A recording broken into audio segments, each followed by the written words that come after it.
G'day, Shane Warne here. Just wanted to remind you about Australia's best fantasy game, KFC Supercoach BBL, with a top prize of 25 grand. Register now at supercoach.com.au. Conditions apply. ACT permit number TP20/01451. Lawn bowling is more than just a game. There's no talking on the green. Genuine 1972 prices. There's nothing this soft. Just stick it right up and right up. Welcome to Without Bias. Local legends wanted. The Bowls Green is just up the road. Search bowls clubs near me. Stay engaged with the sport via The Bowl Show. Sundays on 7/2 from 2:30pm. It's a pleasure to have your company on Without Bias for another week as we delve into the wonderful world of lawn bowling. Sam Hargreaves with you, filling in for Jack Heverin to finish out the year, and joined by everybody's favourite Jackaroo up there in just the sunny skies and beautiful weather on the Gold Coast. Barrie Lester, hello to you. Hey Sammy, yeah, it's actually not the greatest at the moment, but is that rain I can hear? That is, mate. Yeah, it's there's a bit of a front coming in, so. Yeah, we complained for months that we needed it. And like I said, November was, I think, the driest November for 16 years. But we've definitely caught up on rain the last few weeks. No, there's nothing quite like Queensland rain too, because it's that fat rain. It really is gets really very thick and comes down with a real bit of firmness to it as well. Most definitely, and one of the other issues too is that all this rain can bring in disease to the bowling greens. So. Greenkeepers have got their work cut out at the moment trying to juggle the varying weather conditions. The covers are on? The covers are on, yeah. Someone's got to come up with actually an invention that we can just put the covers over a bowling green, because it doesn't exist at the moment. I reckon is that right? Greenkeepers' delight if they could put a cover over a bowling green really quickly. Gee, that's interesting. There we go. There's an idea that we could maybe take to market. You and I maybe go on Shark Tank or one of those shows, Baz, and find a way to really set ourselves up for the rest of our lives. Mate, how's your week been before we introduce our special guest? Yeah, really good. Work's been flat out, and it's just a really, really good time of year for our club, and it's great just seeing people get out there and participate in the sport of bowls, because barefoot bowls, as much as many of them might not take up the sport immediately, but just seeing the looks on their faces when they get out there and give the game a go, and just see how much fun they have doing it. So that's it's always a pleasure for us at the moment, seeing so many barefooters come through. Well said. Let's get into our special guest this week. It's a pleasure to have a former Australian Jackaroo, a Commonwealth Games gold medalist. He's a Bowls Australia Hall of Famer. He's now the CEO and director of the UBC, the Ultimate Bowls Championship. It's a fast pace, it's big prize money. It's an event in the same mould as the Bowls Australia Premier League. The Bowls Premier League here, of course.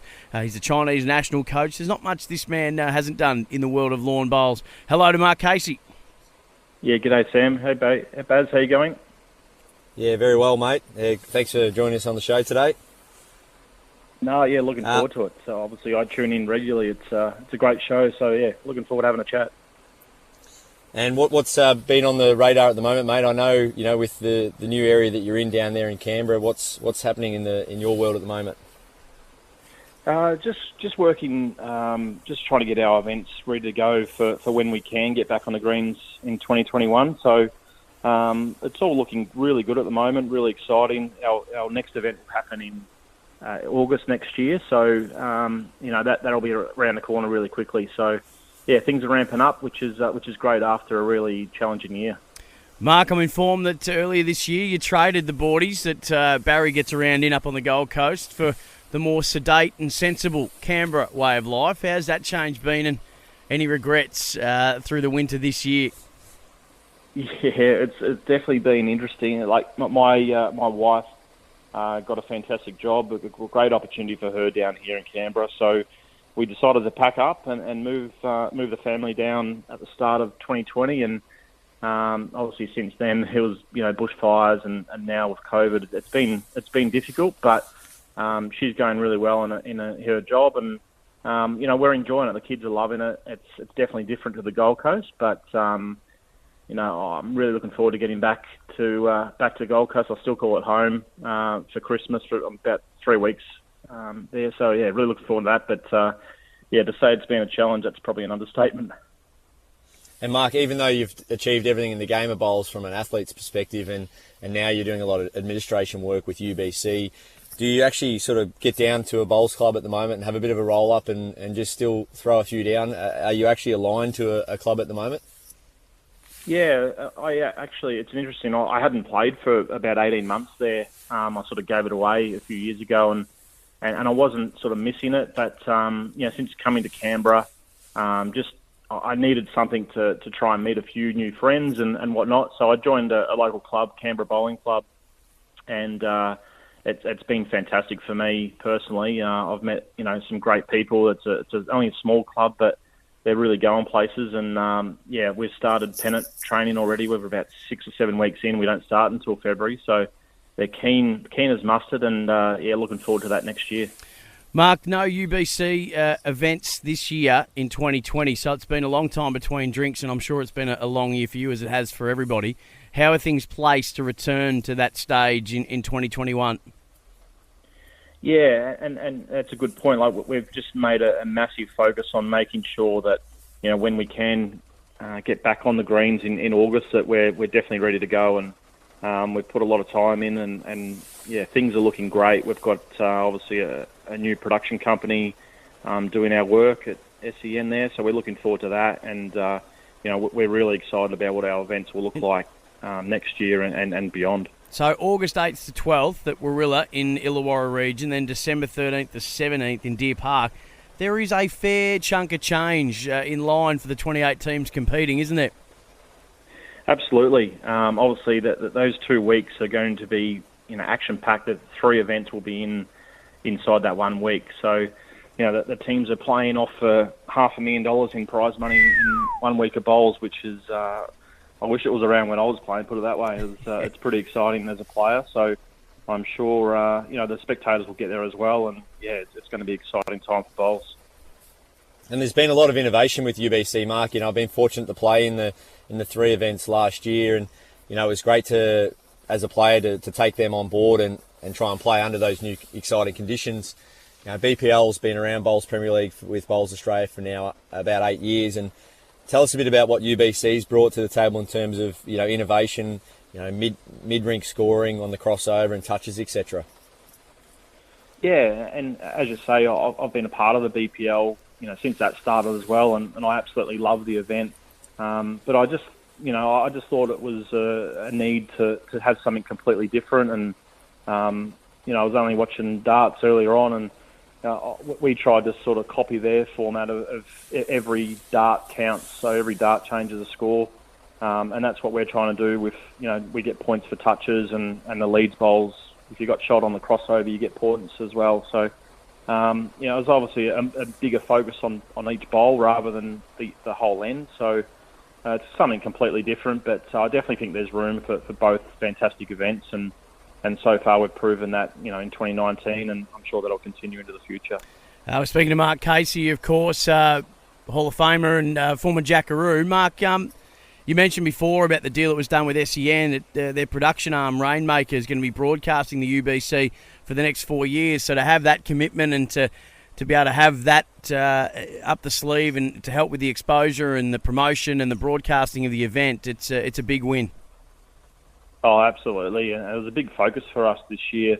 While 2019 was, we saw it as a massive success for us and bowls in general, but, we thought our production could go to the next level, and to do that, we spoke to, back then it was Croc Media and now SEN, and it's great to form an agreement with them, a long-term agreement as well. So, they're going to partner us along the journey, and as you say, it's going to be great for our production, and the most important people are our viewers, and I'm sure they're going to love what SEN can do for us. One of the best things for me, Casey, is the fact that you have got some Asian-owned franchise teams competing in the UBC, and can you tell us a bit about how that relationship sort of started, and did it lead to you being now the national coach for the Chinese team?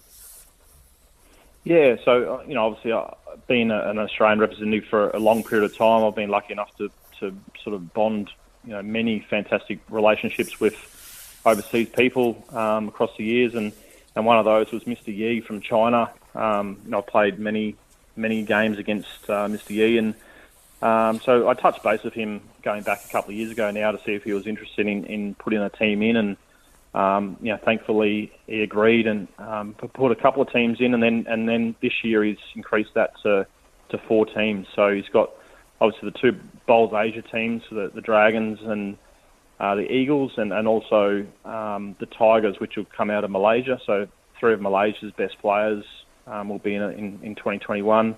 But he also owns the Broadbeach Lions as well, so he's taken over the rights of the Broadbeach team. So, as you know, you've played against him and met him, Baz. He's a fantastic person, and all he wants to do is try and promote bowls as much as he can. And as a sport, we're really lucky to have him involved. And and you're right, that's how sort of I got to become the national coach through our relationship with him. And looking forward to that as well.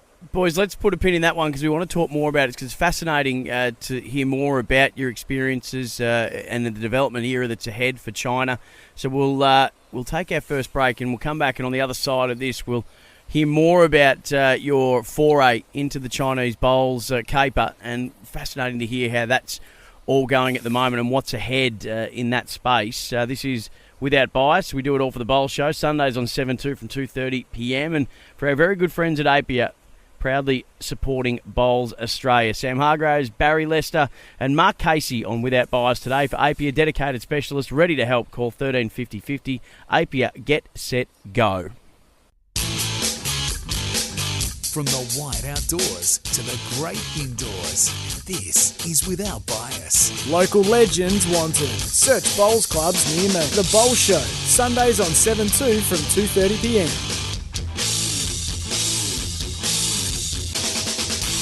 Welcome back to Without Bias. Sam Hargreaves and Barrie Lester with you, and our special guest today. This man is a former Jackaroo himself, Com Games gold medalist. He's a Bowls Australia Hall of Famer, the CEO and director of the UBC, and he's also the national coach of the Chinese Bowls team. So that's where we're going to pick up where we left off in the segment before. Speaking to Mark Casey, of course, and Case, it's fascinating what you're doing and the work that you're about to get set into with the Chinese team. But before I get to my next question, the first one is I want to know, how is your Chinese? It's obviously on my to-do list. That's one area that I need to learn a little bit. I'm currently using a WeChat app with Mr. Yi, so it translates my English into Chinese for him and vice versa. So, something I'll have to do in the new year, that's for sure. So, China, on the precipice of a monumental development period, the staging of the 2023 Asia-Pacific Championships, it's scheduled for mainland China, while the sport's pinnacle event, the 2024 World Bowls Championships, is set to take place in Hong Kong. That's in China, of course. So you're in line to coach. You're in line to be the coach of the host nation at the sport's biggest event. That's got a real ring to it. You must be very excited. Yeah, absolutely. When it came about last year, I didn't think too much of it, and then all of a sudden he wanted it to be, for 4 or 5 years, and that obviously that the end goal was World Championships in 2024. So it's fantastic to know that he's got an end target, and he just doesn't want to go into these big events, and being another team. He wants to be competitive, and he really wants to improve bowls in China, but also throughout Asia. So to be a part of that, it's really exciting and something I'm really looking forward to. And what sort of goes into preparation, Case? The fact that you guys are so far apart at the moment and there's travel restrictions. Is there contact with the team? Is there Zoom chats, or is it purely just a bit of text or email to the coaches and just passing on messages? How do you actually go about communicating, and what does it look like sort of leading up to those big events? Yeah, so my actual role with them doesn't start till next year, but I've been in constant communication with Mr. Yi and just trying to get a gauge on the level that they're at the moment and what he wants to get out of it. And yeah, so far, it's all a bit sort of wait and see next year. I plan to go over to China in May, but we'll just have to see if I'm able to, and if I can, I'll have probably 2 or 3 weeks on the greens with the players and just get to know them as well. We are a long way away from the end goal, but of course we've got the 2021 World Championships just around the corner. So While it's going to be a long journey, it's we want to get some results, and I'd love to see some just improvement on the players initially, and then just take it from there. So what's the standard like? Where are they at in their development as a lawn bowls nation, China? Where, we're very spoiled here. It's been a game that's been, part of the lifeblood of the Australian way of life for many, many years, and we see the results that we get and the standard that our players have attained. Where are they at the moment, China? Yeah, it's a good question. Like, obviously, they're not up to the standard of the powerhouse countries like Australia and New Zealand and all the UK, but they've got the fundamentals right. That they've got good deliveries, and the big thing is that they're so passionate and keen. If they weren't keen, it would probably make my job really hard. But they've got a big interest in trying to get better. So I think in 12, 18 months you'll see improvement. But as I say, 2024, that's where.